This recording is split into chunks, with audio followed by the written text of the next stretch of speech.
Pero bago tayo magpatuloy ay pakilike ang ating video. Ganun din ang subscribe button, pati na rin ang bell icon para lagi kayong updated sa mga parating ko pang mga uploads.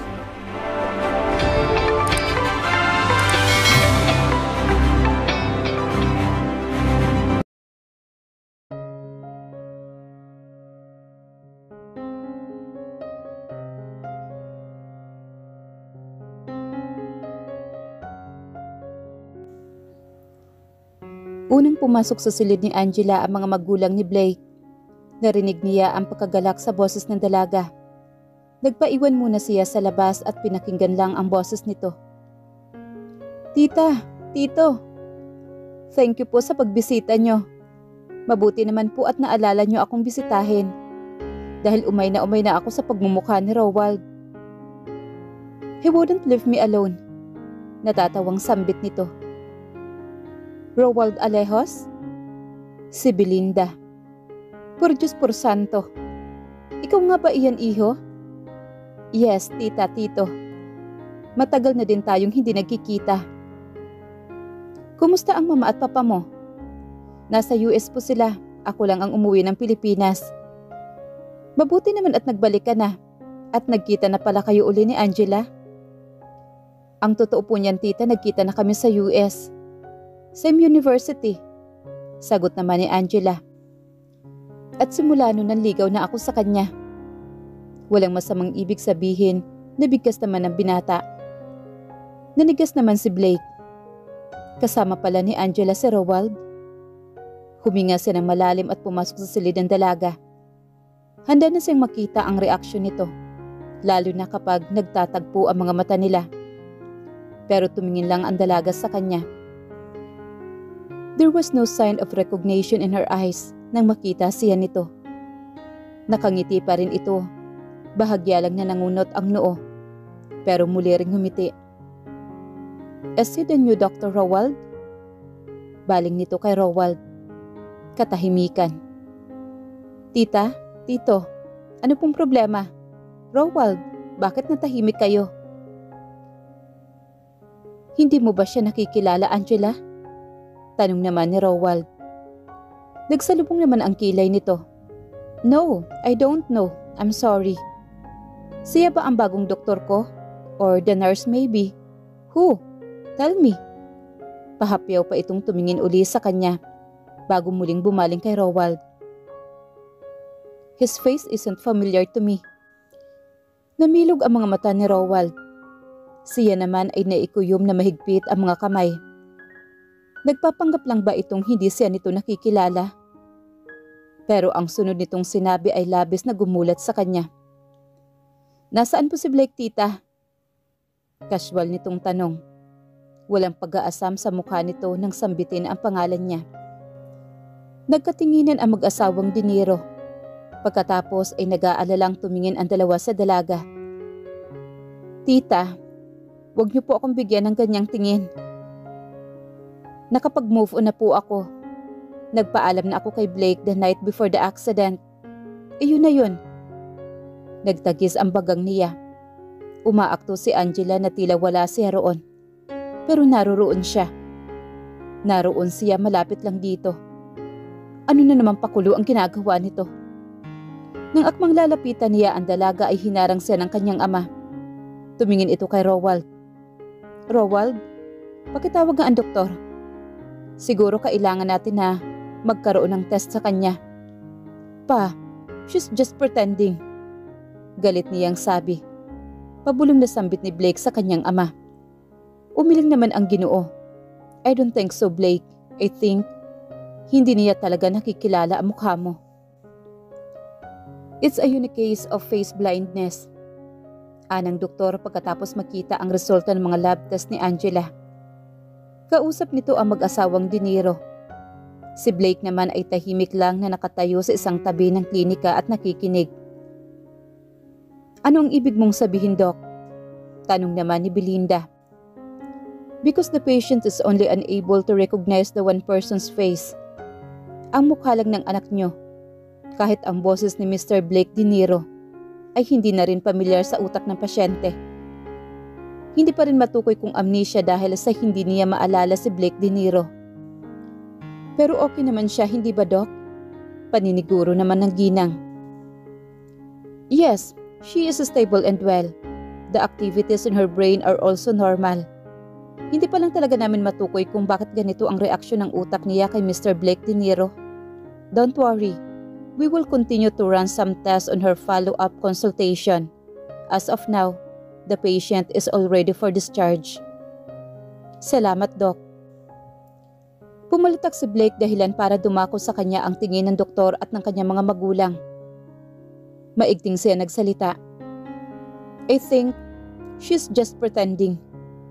Ikaw na rin mismo, Doc, ang nagsabing normal naman ang resulta ng lab test niya. Kaya walang rason para makalimutan niya ang boses at mukha ko. Napaka-imposible naman. Na basta na lang niya hindi makikilala ang mukha at boses ko. Tinapik siya ng ama sa likod.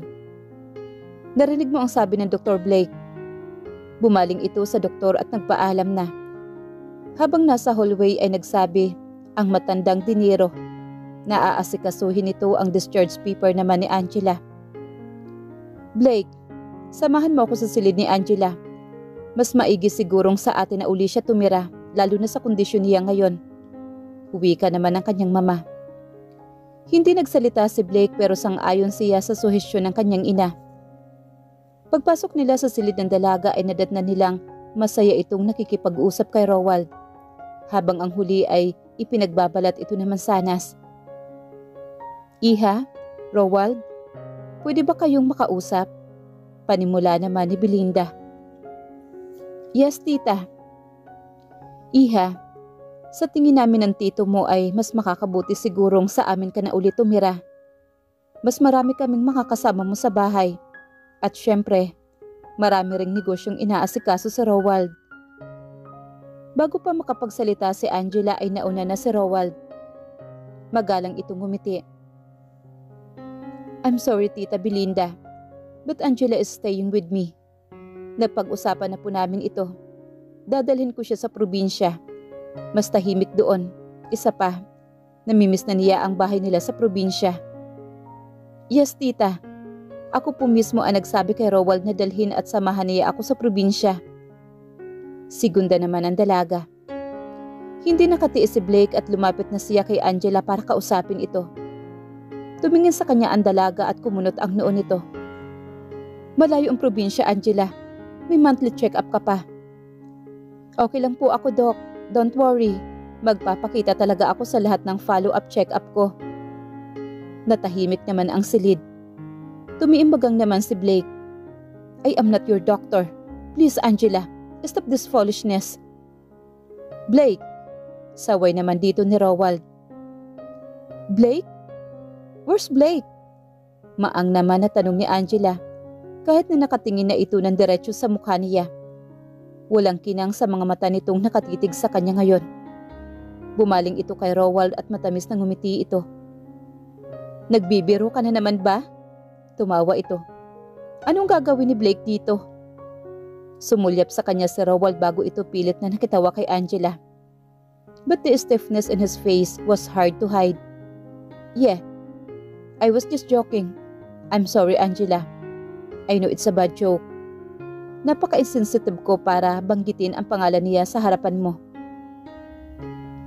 Napatiimbagang naman si Blake nang marinig ang sinabi ni Rowald. Gusto niyang higitin ang kuwelyo ng damit nito at ibalibag ito sa pader. It's okay, Rowald. Tapos na ako sa pag-i-illusion ko. I have decided to set him free. And I'm glad I did. I feel like a new person now. At tila ba nakatulong pa yung aksidente? Ngumiti naman si Rowald. Hindi naman makaimik si Belinda. Akala tuloy ni Angela ay may nasabi siyang hindi nito nagustuhan. Tumuwid ito ng upo. Tita, I'm sorry ha. Was I too straightforward? Bumuntong hininga ito. I'm sorry that I could be your daughter-in-law anymore. Pero marami pa namang iba riyan.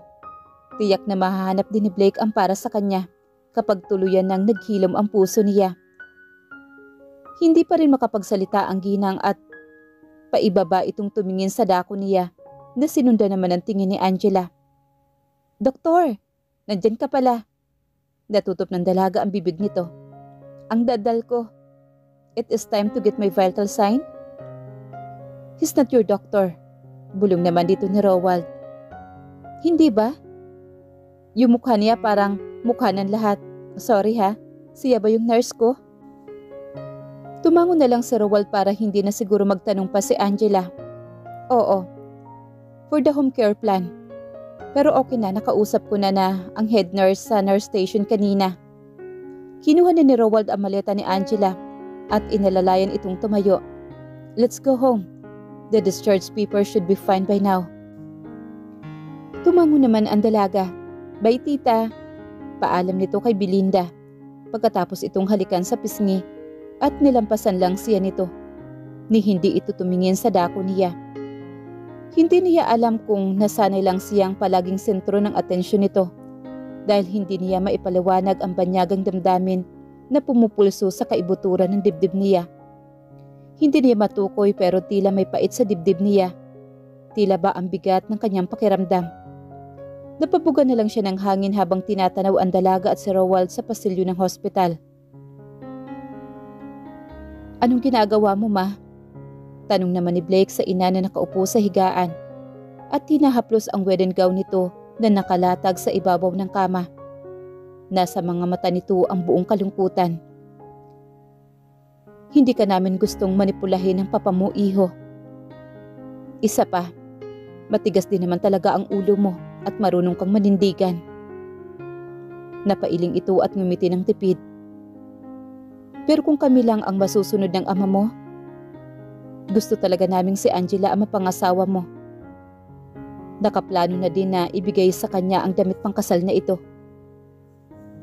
Ipinapasa ang trahe de bodang ito sa bawat babaeng ikakasal sa pamilya. Maraming nagmana na nito pero narito pa rin nakapaloob ang hiwaga ng pamilya. Ng pamilya Dinero.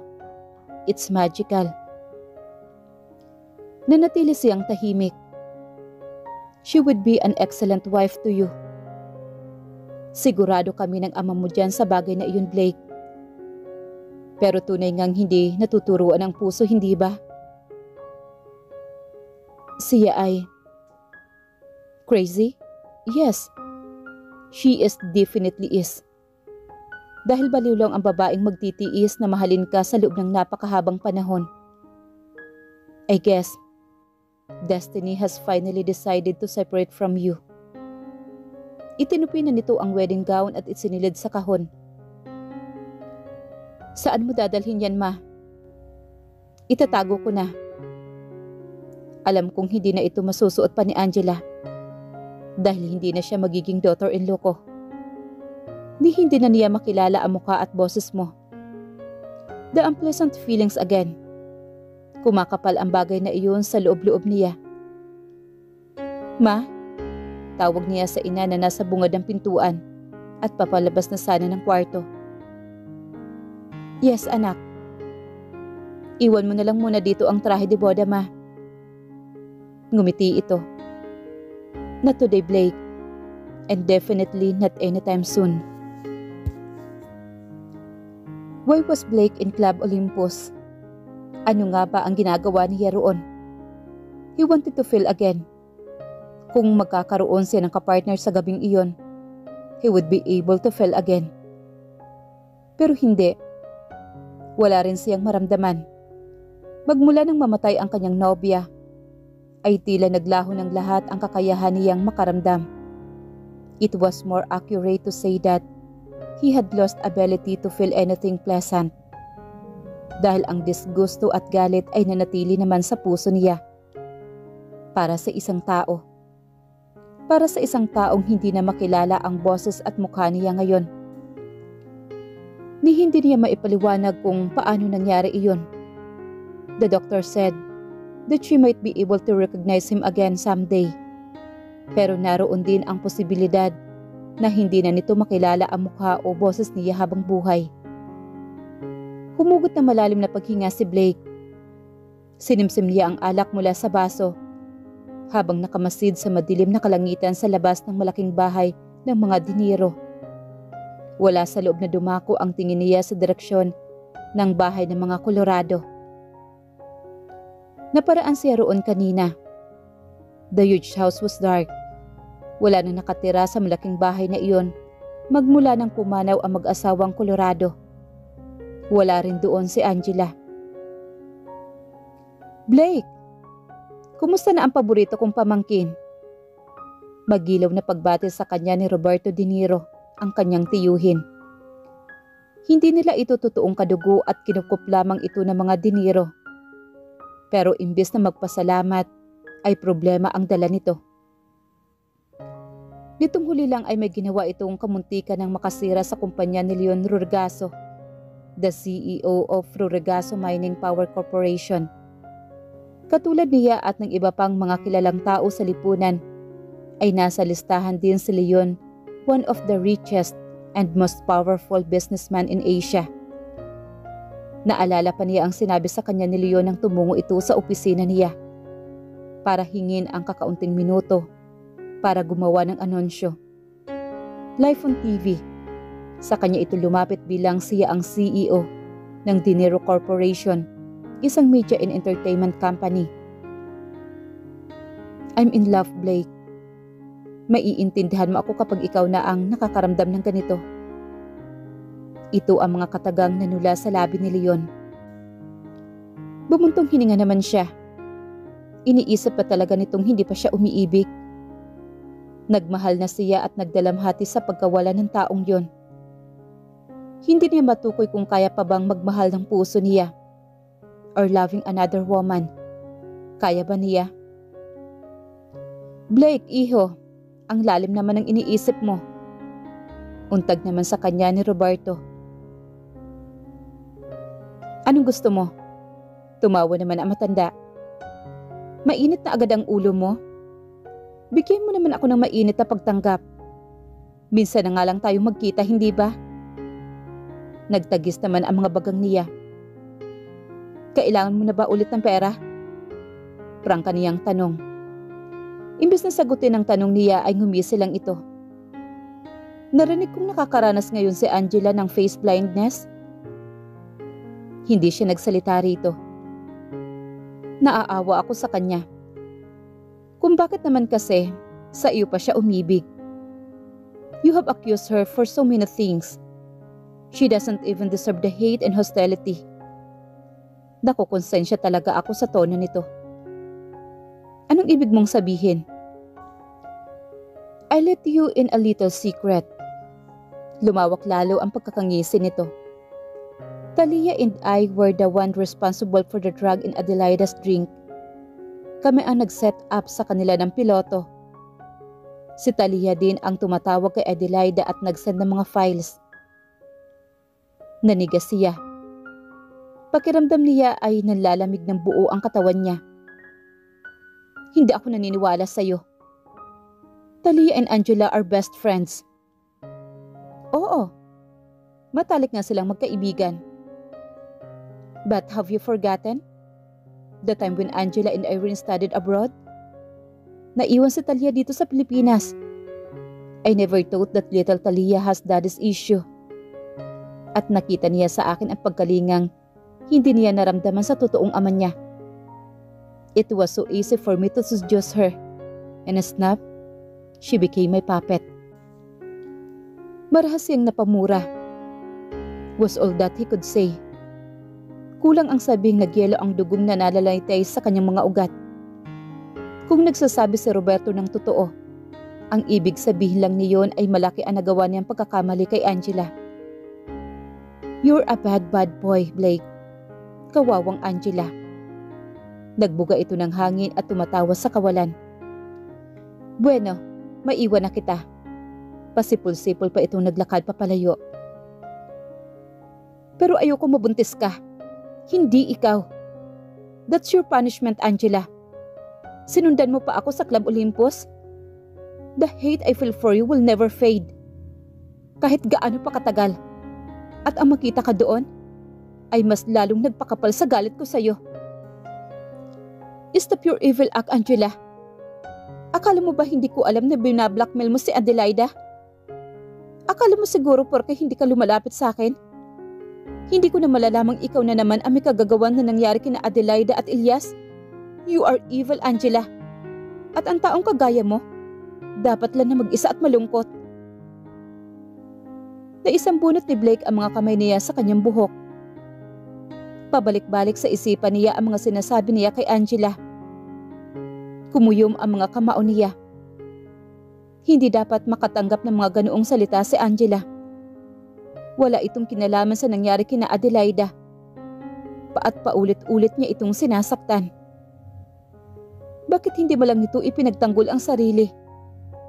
Sa halip ay pinili nitong pakawalan siya. Binabawi ko na ang puso ko. Malaya ka na, Blake.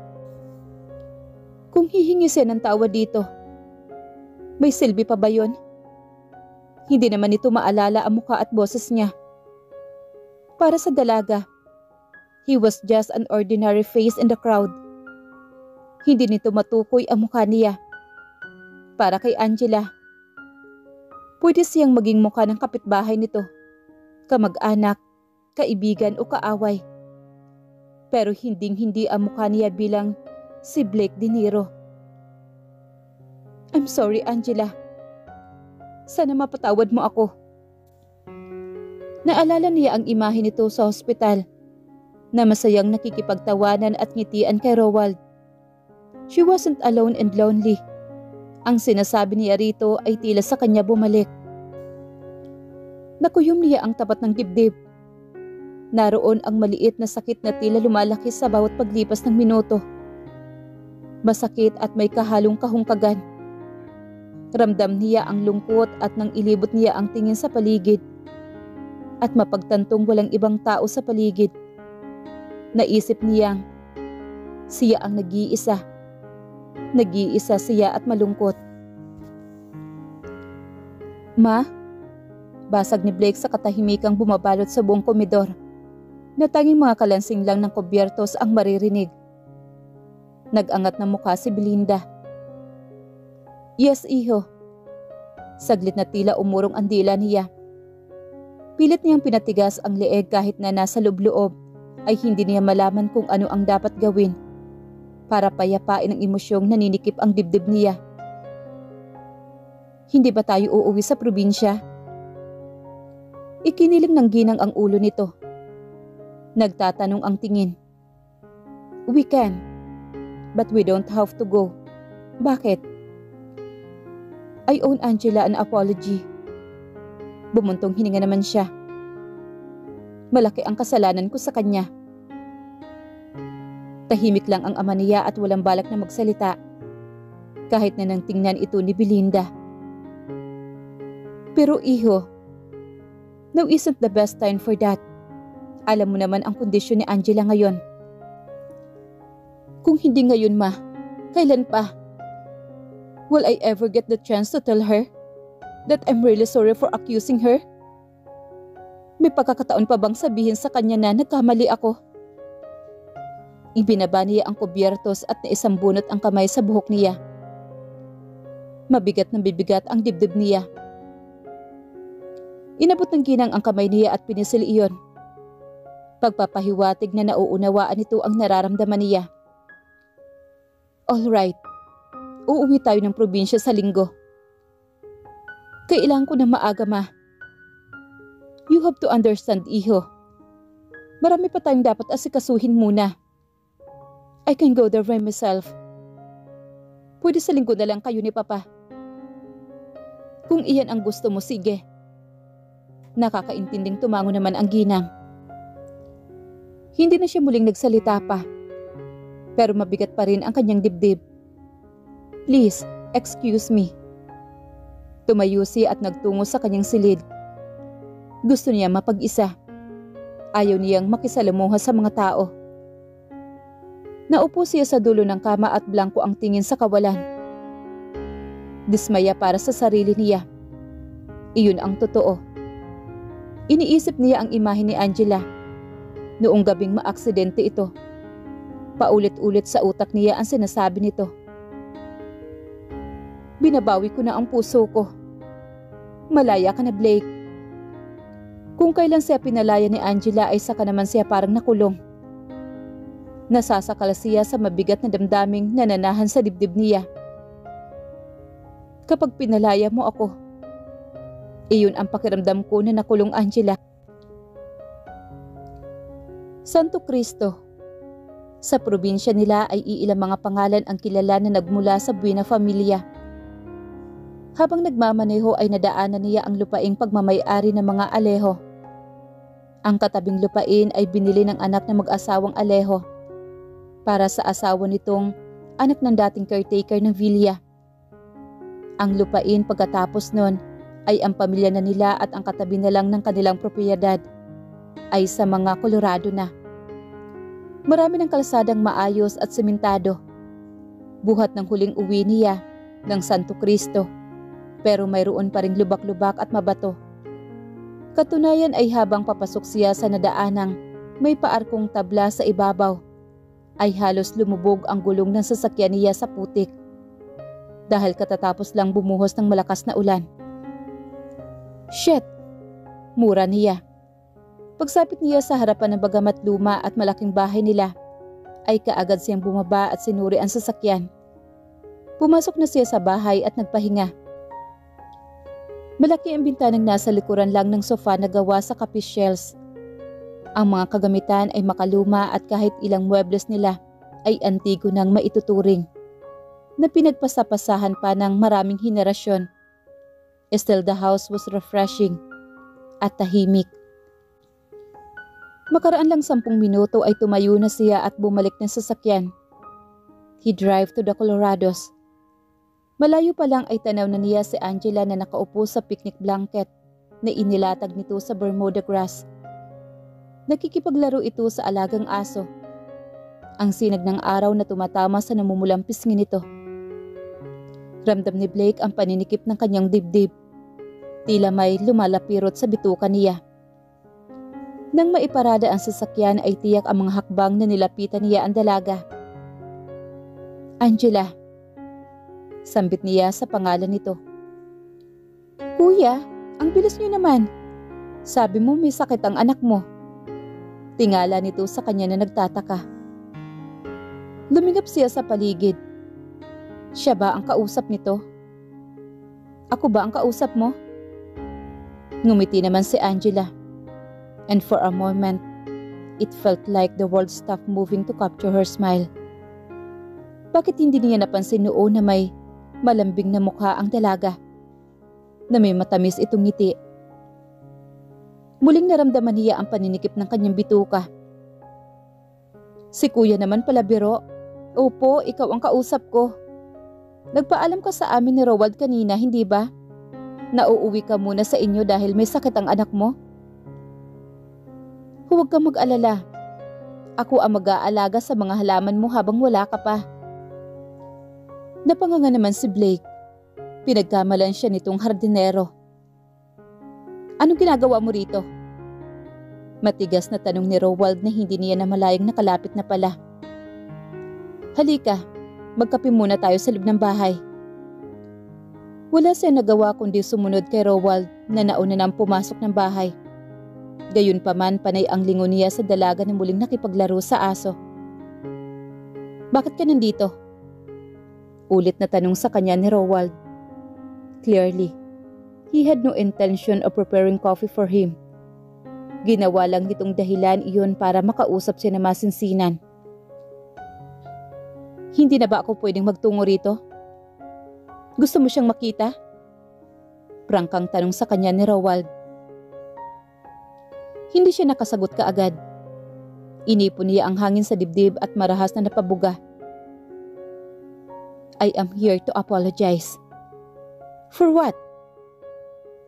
Ni hindi ka niya nakikilala. Wala ring silbi ang gusto mong gawin. Hayaan mo na siya. Hindi ko kaya. I'll be very honest with you, Blake. Hindi ko na siya ibabalik sa'yo. Ang tagal na panahon na naghintay ako sa kanya. Ang tagal na panahon na naghintay ako na tingnan niya ako katulad ng tingin niya sa'yo. At ngayon nangyayari na. Hindi ako papayag na maagaw mo pa siya muli sa akin.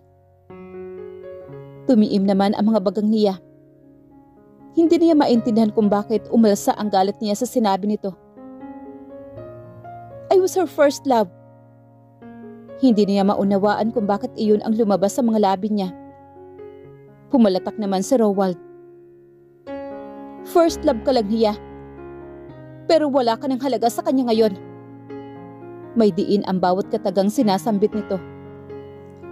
Hindi mo ibinigay sa kanya ang pagmamahal at pagpapahalaga. Kung ano ang nakuha niya mula sa iyo ay isang bangungot. Kumuyom ang mga kamao niya at kusang umigas sa panga ni Romuald. Hindi nito nakita ang suntok na manggagaling sa kanya.